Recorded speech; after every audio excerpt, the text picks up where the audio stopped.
Hello everyone, welcome to a brand new video. In this video, I'm going to be showing you guys 10 possible countries that might exist in the future. And before we begin, I would like it if you can please smash the subscribe button. Please. I'm kind of desperate. Anyway, back to the video. The first country we're going to be looking at is Catalonia. Catalonia is a special autonomous province in Spain. And in 2014, it held a referendum to be independent, but Spain did not recognize the referendum despite it being a majority vote for independence. It has had a difficult independence situation, but let's hope things are going to be alright. Next up is Scotland. Scotland is one of the countries in the United Kingdom, with England, Wales, Northern Ireland. Scotland wants to be primarily independent because the UK recently left the EU with the Brexit. And you can see that in the map of the voting results for Brexit. Most, if not all, of Scotland has voted to remain in the EU, while the other countries of the United Kingdom voted primarily to remain.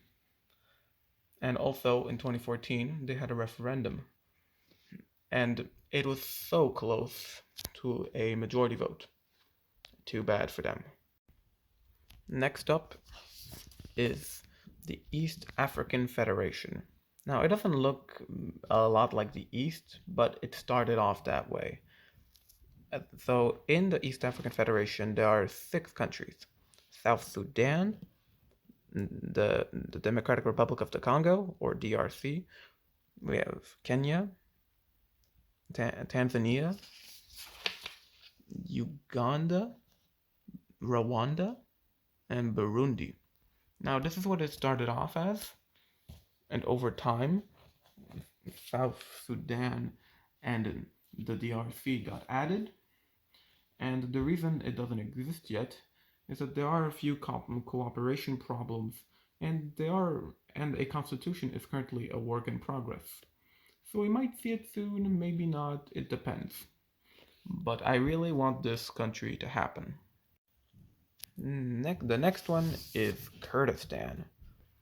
Kurdistan is a land where the Kurdish people live. It's one of the few places where a big ethnic group does not have their own country. So it has lands in Turkey, Syria, Iraq, and Iran. Some of them want a greater autonomy, some of them want full-blown independence.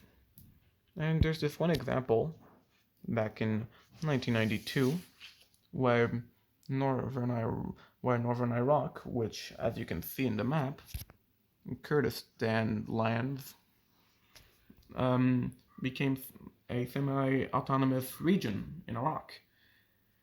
Pretty cool, and it would be really cool if they would have their own country, because it has their own distinct language and culture and just stuff like that. Yeah. Next up is Somaliland. Somaliland is a part of Somalia as you may know it, and after a civil war in 1991, it declared independence from Somalia. Currently, it has its own government, its own elections, and its own stuff, like any normal country would. The only thing it lacks to be a true country is recognition from the outside world. And I think that when they're going to resolve their problems with Somalia, they might just get their way. Okay, so let's move on to the next country. And wait, what? I don't remember putting this here. Anyway, next country is Bougainville.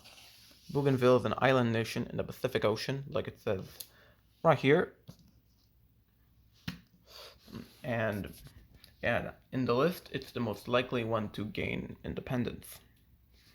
It's an island in Papua New Guinea, and currently it's in an autonomous region of Papua New Guinea.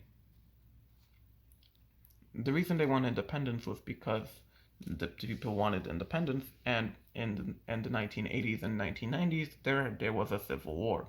Very sad. And 20 years later, in 2019, they held a referendum recognized by the Papuan government, and it was 98%. That is insane. And the government of Papua New Guinea declared that they would gain independence in the year 2027. So we just gotta wait like 4 years as of the filming of this video, and we're gonna get a brand new country. Hell yeah. The very next one is Western Sahara. You may know it as a place we don't know a lot of data on, and that is because it's kind of like a tricky situation.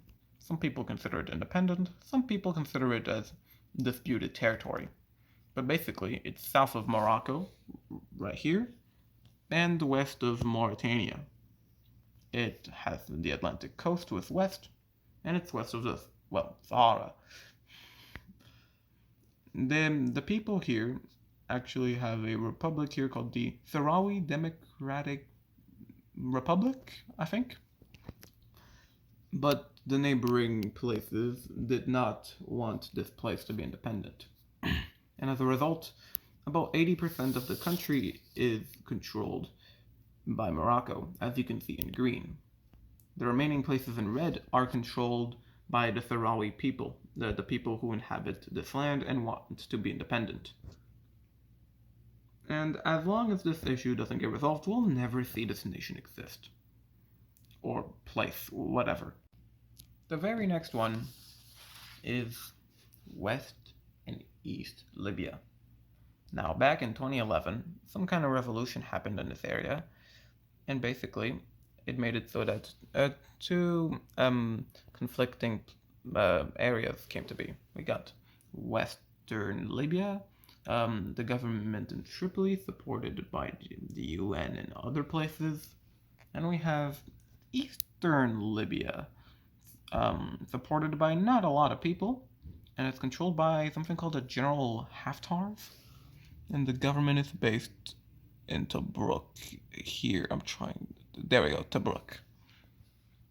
And if this conflict does not get resolved, it might result in the complete split in the country. Yeah, politics are kind of complicated. The second to last is Republika Srpska, colored in yellow right here. So, this has been caused by something back in 1992 after the breakup of one of our favorite nations, Yugoslavia, and basically, the blue is Bosnia and Herzegovina, for those wondering. And after a civil war that the following 3 years after the breakup, we got the current political structure, which gave us Bosnia and Herzegovina, and the other one, Republika Srpska. Republika Srpska has mostly Serbians, which is why it's divided. And also, let me look at my notes. Yeah, that's basically it. Yeah. And the last future country is Korea. Now, what I mean by this is the unification between North and South. And currently it's kind of a hard situation because South is very free, while North is very authoritarian. Looking at you, Kimmy. But it's mostly supported to have a united Korea, and this is a flag with the unification of Korea, not the official one, and I just think it looks pretty nice. I really hope that we get an independent Korea in our lifetime, at least. Thanks so much for watching. That's all I had. And I'll see you guys in the next video.